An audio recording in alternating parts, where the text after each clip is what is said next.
नमस्कार, मैं हूं श्यामगिरी। आप देख रहे हैं हमारा चैनल मुद्दा भारत का। मुद्दा भारत का यानी मुद्दा आपका। हम चर्चा करेंगे महाराष्ट्र की राजनीति से ही। सवाल ये है कि क्या तत्ते जी, शरद पवार जी अब क्या करेंगे? जी हाँ, इसी पर हम चर्चा करेंगे। तत्ते जी, आप बताइए। पहली बात तो यह है कि शरद पवार साहब, जिनको हम पवार साहब ही बोलेंगे, क्या करेंगे इससे पहले क्या कर सकते हैं ये सवाल सर मुद्दे की बात है। बिल्कुल, वो चाहेंगे बहुत कुछ करना। वो तो प्राइम मिनिस्टर बनना भी चाहते हैं। संजय को बोलते हैं कि तू जरा पूरी सोडून दे, बात तो छेड़, क्या रिएक्शन आती है लोगों में देखते हैं। और मैं संजय को पूछा, मैं यार तू एकदम डायरेक्ट उनको यूपीए का चेयरमैन ना, पंतप्रधान पद नहीं, यूपीए का चेयरमैन बनाने को निकला। वो बोले उनका एक आइडिया रहता है पवार साहब का, वो क्या करते हैं, खुद नहीं बोलते, खुद इनकार भी करते हैं, मगर किसी दूसरे के मुंह से एक एक आइडिया फेंक के ऐसा देखते हैं कि इसका क्या रिएक्शन हुआ, इसका क्या हुआ, इसका क्या हुआ। क्या बोल अगर चारों ओर से अगर टाँव टाँव टाँव टाँव हो गया तो बोलते हैं मैंने बोला भी नहीं, मेरा इरादा भी नहीं, मेरा कुछ लेना देना नहीं है, संजय ने अपने मन से बोला। तो बोले मैंने तो जो बोला वो उनके ही मतलब इशारे से बोला, कहने से नहीं बोलूँगा, इशारे से बोला। तो अभी ऐसा है कि महाराष्ट्र में सबसे बुरी हालत लोग मुझे बोल रहे हैं कि भाई उद्धव जी की हुई है। लोग मुझे बोलते हैं ना, हम अभी सर चैनल चलाते हैं, भले कमेंट मैंने बंद रखे, आपने तो वो भी बंद नहीं रखी है, मैंने मेरे यहाँ बंद रखी है, फिर भी सर लोगों को मेरा नंबर आता है ना, तो लोग मैसेज पढ़ते हैं। अभी उसमें ऐसे कि मेरे पास एक टीम है जो मैसेज पढ़ती है या जवाब देते हैं, ये करते हैं वगैरह। तो मगर वो मेरे को सिलेक्टेड जब आते हैं तो उसमें जो बात है उसमें मेरे को दिख रहा है कि उद्धव से ज़्यादा लोगों में शरद पवार साहब की चिंता हो रही है।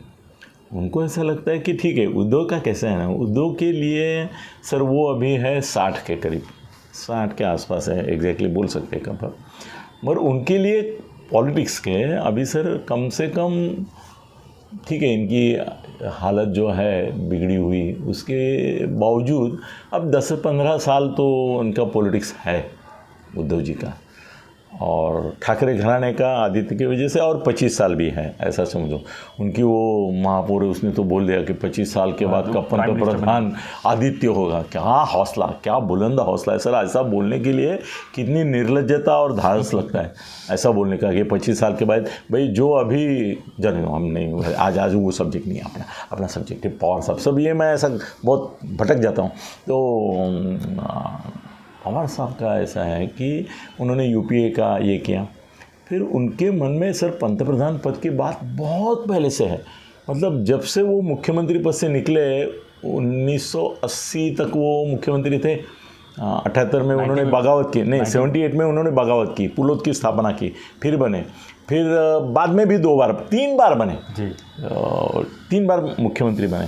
सब उन्होंने हमेशा ये कहा कि महाराष्ट्र कि ये ख्वाब है जो यशवंतराव चौहान पूरा करेंगे, ऐसा पहले लगता था कि पंतप्रधान बने महाराष्ट्र का कोई, वो पूरा हुआ नहीं। उनके बाद एक ही पवार साहब ऐसे निकले कि जिनके बारे में लोग अपेक्षा कर सकते कि वो पंतप्रधान बनेंगे, तो उनका वो ख्वाब जो था वो अधूरा रह गया, अभी तक भी रहा।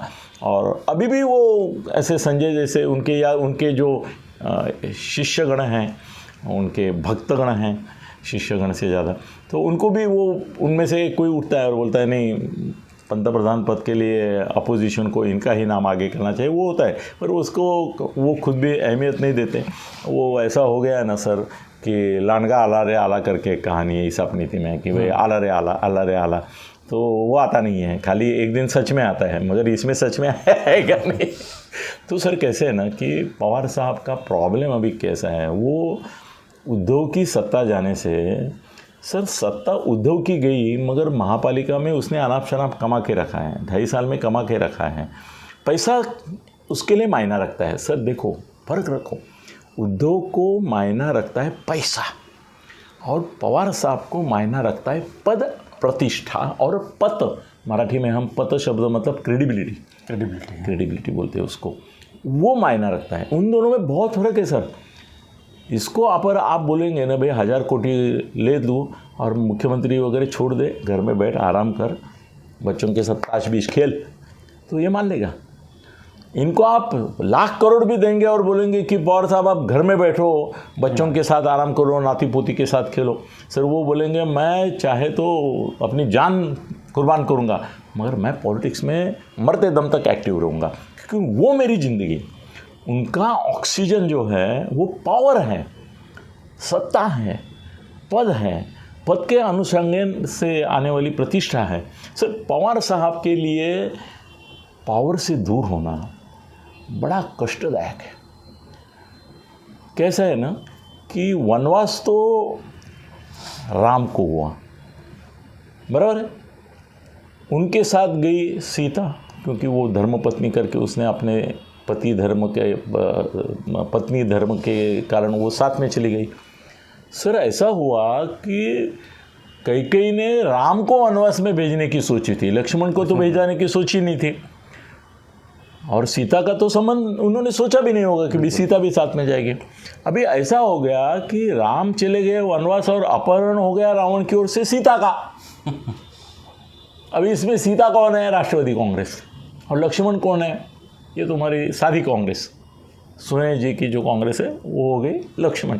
सर ऐसा है कि ये अपहरण ये सीता का हो गए, और ऐसा प्रॉब्लम उनका हुआ है कि भाई 2.5 साल वो ये मानकर चल रहे थे कि ये 2.5 साल नहीं, भाई सुप्रिया जी ने तो यहाँ तक बोला कि भाजपा को अभी 25 साल तक भूलना चाहिए कि वो पावर में आएंगे।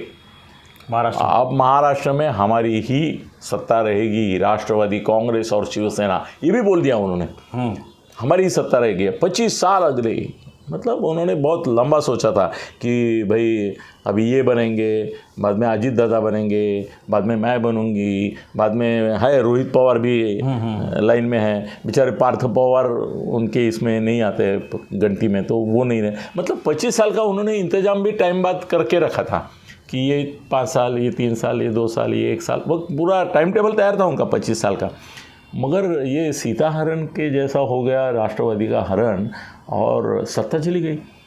भाई ऐसा था कि राष्ट्रवादी वाले पहुँचे हुए लोग हैं, ऊंचे लोग बोलते हैं वैसे, पहुँचे हुए लोग, ऊंचे आदमी, ऊंची उनकी पसंद थी, तो उनके पसंदीदा खाते ऊंचे लोग, ऊंची पसंद है ना, सुनते हैं गैरत, तो ऊंची पसंद थी, जहाँ पे मलई ऐसे सब डिपार्टमेंट्स, पोर्टफोलियोज, वो सब उन्होंने ले लिए थे। और उद्धव का तो हिम्मत नहीं था कि भाई आप क्या कर रहे, आप क्या खा रहे, आप क्या पी रहे। वो तो क्या होना ना, खानावड़ के बाहर ऐसा खिड़की से झांकते हैं लोग अंदर खाना खा रहे, या किसी शादी में जिसको बुलाया नहीं है वो आदमी क्या करता है, बाहर से ऐसा देखता है, हाँ जिलेबिया खाता है, हाँ ये मिठाई खा रहे हैं, ये मज़ा कर रहे हैं यार, वो बाहर ही रहता है। अभी बाहर जो लोग कुछ लेके आते हैं, पतरावड़ ये वो उसको भी देते हैं, बोलते हैं ये तू भी खा ले। तो वो बाहर ही थे शिवसेना वाले, सब निधि, विकास निधि, आमदार निधि, सब अंदर बैठे हुए मेजबानी में बैठे थे। राष्ट्रवादी वाले मेजबानी कर रहे थे, और शिवसेना वाले जो थे वो अंदर से जो पतरावड़ बाहर आएगी या आएंगे, सर एक बाहर एक बड़ा डब्बा रखा जाता है, उसमें वो फेंक देते हैं, फिर उसमें उसे निधि उठा के अपना कैसा चलेगा ऐसा देखते थे। वो बात छोड़ो, मगर सर राष्ट्रवादी एंजॉय कर रही थी। और दूसरी एक बात है कि पवार साहब को देशमुख गया अंदर फ़र्क नहीं पड़ता है, वो क्या बोलते हैं, जहाँ तक मैं उसको संभाल सकता था उतना संभाला उसको। अब देखिए, अब वो जाने उसका नसीब जाने, गुलाम नबी नवाब मलिक गया, वो जाने उसका नसीब जाने। बाद में तो ये भी लोगों ने बोला कि वो ऐसा भी बोलते थे कि जाने त्याने आपल्या कर्माची फळं भोगावी, मतलब जैसे ये बोलता है कि संजय हमारा कोई नहीं, वैसा एकदम कर्म सिद्धांत में गए वो, जाने त्याने आपल्या कर्माची फळं भोगावी। और ये किसको बताया पवार साहब ने? ये हमारा जो दोस्त अंदर है उसको बताया। कब बताया? नवाब मलिक और देशमुख गए और उसके संदर्भ में बात हो रही थी, तो बोले जो तो आपल्या कर्माची फळं भोगतो। अब हमारा बेचारा संजय अंदर जाने के बाद मैं होप करता हूँ कि पवार साहब ये नहीं बताएंगे, वो बोलेंगे कि भी तो पण त्याच्या कर्माची फळं भोगतोय, आई होप नहीं ऐसा बोलेंगे। मगर ऐसा हो गया सर, पवार साहब के हाथ से सर शिवसेना जब तक उद्धव के साथ थी तब वो इनकी एक गुलाम लोगों की फौज बनी रही थी। ये सब कैसे है ना सर, युद्ध में एक खुद की सेना रहती है और सेना को अगर लोग कम पढ़ते हैं तो मराठी में उसको क्या शब्द है मैं जानता हूँ, आप हिंदी में बताइए मुझे। बाजार बुणके म्हणून एक शब्द है, मतलब बाजार में जो इधर उधर घूमने वाले लोग हैं ना उनको पकड़ते हैं, हाँ उनको पकड़ के लेके आते हैं, हाथ में उस समय भाला या धनुष्यबाण थमा देते हैं, चल तो हमारे सैन्य में, भाड़े के सैनिक। तो ऐसा हो गया था कि राष्ट्रवादी के लिए तो शिवसेना जो थी वो एक ऐसी, मतलब सिर्फ कैसे ना ये खुद को सैनिक समझते थे और इनको वॉचमैन समझते थे। वो वॉचमैन क्या करता है सर, अपने बिल्डिंग के सामने रहता है, शलाम शप शलाम शप। वो शलाम शप करने वाले जो वॉचमैन रहते हैं उनकी कैटेगरी में पवार साहब के लिए और राष्ट्रवादी के लिए शिवसेना के लोग थे। कुछ वॉचमैन लोगों ने उनको सिखा दिया कि भाई हम वॉचमैन हैं, हम सैनिक, इसके लिए ये बगावत हो गई। तो और उद्धव जी का ऐसा था कि मी आणि माझं कुटुंब, उन्होंने बहुत, और उनका ऑनेस्टी को सर आपको मानना चाहिए।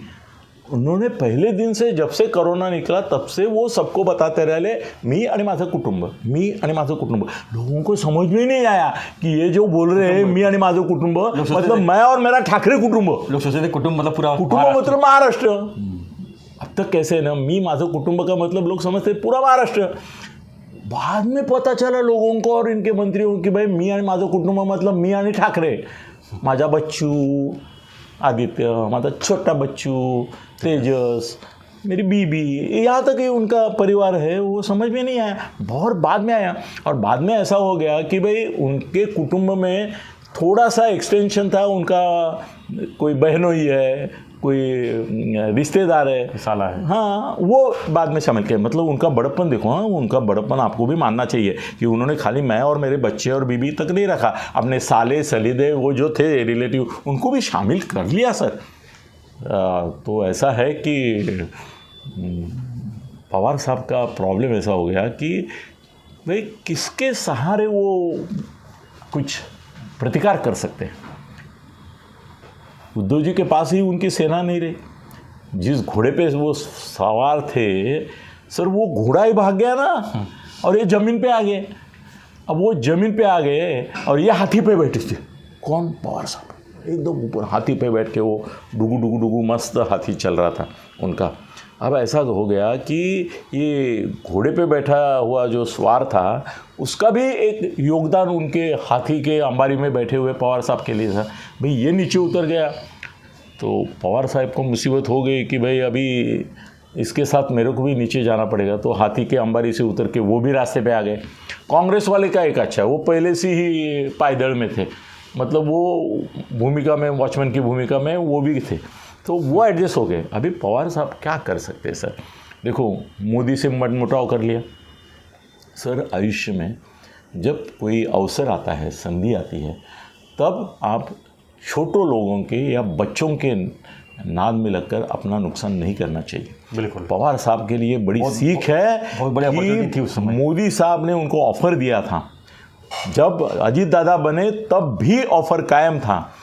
सुप्रिया जी ने उसमें रोड़े डाले कि नहीं मेरे को सेकुलर ये करना है और नहीं करेंगे इनके साथ। उस सुप्रिया की आग्रह की वजह से वो सरकार नहीं बनी, नहीं तो चलती थी और ये आज भी सुखी समृद्ध रहते थे। अनिल देशमुख आज भी मंत्री बना रहता था, क्योंकि सर बीजेपी की नीति है ना, उसमें एक छोटी सी अनीति भी रहती है कि संभल लेना है। जैसे जो लोग अभी भावना गौड़ी, अरे उसके घर में क्या 60 करोड़ क्या मिले, 25 करोड़ क्या मिले, इसको क्या उठाया, उसके प्यून को क्या उठाया। सर कल राखी बांधने के लिए मोदी साहब के साथ, मोदी साहब का हाथ सामने था और वो राखी बांध रही थी। अभी राखी जब बांधी जाती है सर, अपनी भारतीय परंपरा के अनुसार उसका रक्षण करना भाई का कर्तव्य बनता है। तो अभी ऐसा हो गया कि भावना जी ने उनको राखी बांधने के कारण उनका रक्षण करना ये जिम्मेदारी हो गई हमारे मोदी साहब। तो अभी ऐसा हो गया कि पवार साहब का एक जो रुतबा था, एक ऑल इंडिया इमेज थी, और ऐसा था कि पवार साहब हमेशा सक्सेस होते हैं, जबकि बहुत सारे फेल्यूर हैं मगर वो छुपाते थे, और अच्छी तरह से सब पराभव को भी एक सक्सेस दिखाने में कला है उनके लोगों में भी, तो वो करते थे। अभी ऐसा हो गया कि उद्धव जी ही उनके हाथ से निकल गया, मतलब वो खुद ही ये हो गया। कांग्रेस का सर कोई भरोसा नहीं, कांग्रेस वाले उनके हेट एंड लव रिलेशनशिप में है। मतलब जब सत्ता मिलने की संभावना होती है तो उनको प्यार उमड़ आता है, और जब जैसे ही सत्ता जाती है वो बोलते हैं ये राष्ट्रवादी हमको ख़त्म करने के लिए तुले।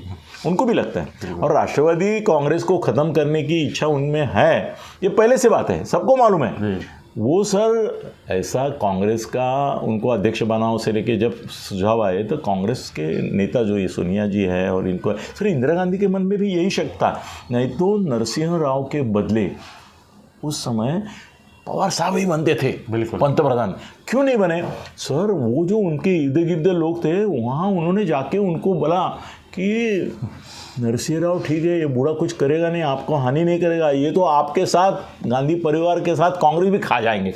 इसके लिए उन्होंने डर के मारे इनको नहीं तो इनका ये होना ही था। तो सोनिया गांधी के मन में, इंदिरा गांधी के मन में, गांधी घराने के मन में हमेशा इनके बारे में शक रहा, और वो शक बेबुनियाद नहीं था। तो ऐसा हो गया कि अभी कुछ करना है ना तो संख्या होनी जरूरी है। अब उनके पास संख्या नहीं है, वो बीजेपी के पास है, और उससे बड़ी बात यह है कि अभी उनकी टक्कर जो है यहाँ सत्ता आने के बाद महाराष्ट्र में फडणवीस से होगी। और फडणवीस को मैं एक ऐसा सर्टिफिकेट देना चाहूँगा जिसकी उनको बिल्कुल ज़रूरत नहीं। अनिल थत्ते के सर्टिफिकेट से कुछ नहीं होता है, मगर फिर भी मैं ज़बरदस्ती एक देना चाहूँगा कि फडणवीस जी महाराष्ट्र के आज के शरद पवार है, कल के नहीं, आज के। मतलब पवार साहब जब सक्सेस हुए तब उनका जो फॉर्मूला था वो फडणवीस साहब यूज़ कर रहे हैं, और वो मराठा नहीं होने के बावजूद खुद को सब जाति धर्मों के साथ जोड़ रहे हैं। और दूसरी एक है कि संगठन पे वो पकड़ जिस तरह से बनाए हुए हैं। सर मेरे को तुम्हारे बीजेपी के बड़े बड़े नेताओं ने बोला है कि हम में से किसी के इसमें दम नहीं है कि हम इनको कोई शह दे या मात करे, हम उनके आज्ञाधारक बच्चे ही है, तो उनका संगठन पे पकड़ है। दूसरी बात यह है कि ठीक है अमित शाह उनके साथ उतने नहीं है, ये बात सच है, मगर मोदी साहब का उनको सर सपोर्ट है, और मोदी का सपोर्ट काफ़ी है।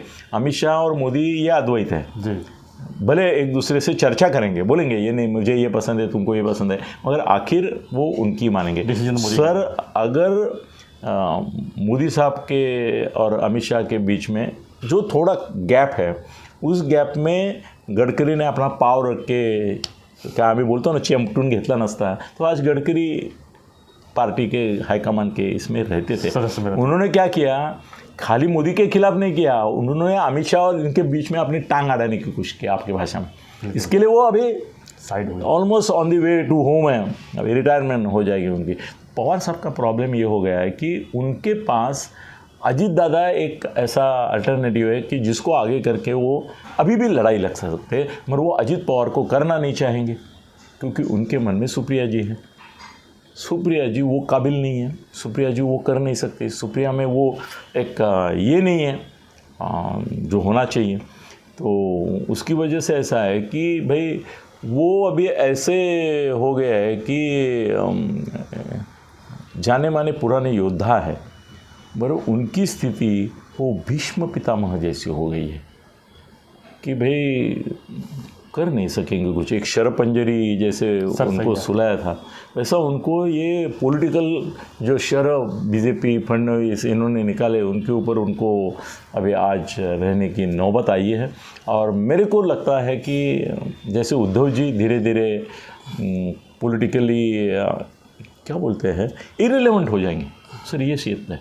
वैसे मेरे को लगता है कि अगले 2.5 साल अगर शिंदे और फडणवीस ने एक कोई आचार संहिता आपस में रख के एक दिल से जिलो जान से अगर सरकार चलाई, तो अगली इलेक्शन तक जो लोग इरेलेवेंट होंगे उसमें एक उद्धव जी रहेंगे और दूसरे पवार साहब हो सकते हैं। सर पवार साहब का मेरा रिश्ता बहुत कम लोगों को मालूम है।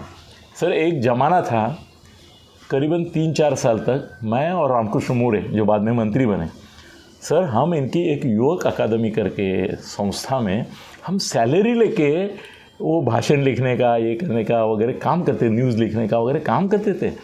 और इनसे मेरा भी यदुनाथ काका की वजह से था, मगर बहुत गहरा रिश्ता सर। उनके साथ हेलीकॉप्टर में पूरा महाराष्ट्र घुमा हूँ और बहुत प्यार उस समय भी था, आज भी है। आज भी सर आप मेरे को अगर बोलेंगे कि तुम्हारे आदरणीय और प्रिय, आदरणीय चलो महत्तम व्यक्ति की लिस्ट बनाऊं तो सर शायद हो सकता है कि मैं बाला साहब के पहले पवार साहब का नंबर लगा दूं। मेरे लिए आज भी ऐसा लगता है कि एक इतिहास पुरुष जिसको बोलते हैं ना, वो इतिहास पुरुष हैं, मगर अभी ऐसा हो गया है कि वो मराठीमध्ये इतिहास जमा म्हणतो आपण वैसे हो गए। ये एक तरह से शोकांतिका है जो यशवंतराव जी चौहान की भी हुई थी, जिसके लिए जिम्मेदार पवार साहब थे। अब पवार साहब की जो शोकांतिका हो रही है, इसके लिए जिम्मेदार कौन है, इसके बारे में और कभी बात करेंगे।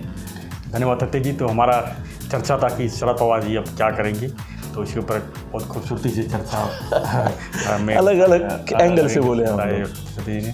तो आपको हमारा वीडियो कैसा लगा मैं जरूर कमेंट बॉक्स पे लिखिए, और वीडियो पसंद है तो लाइक से सब्सक्राइब करना है। जय हिंद, जय महाराष्ट्र।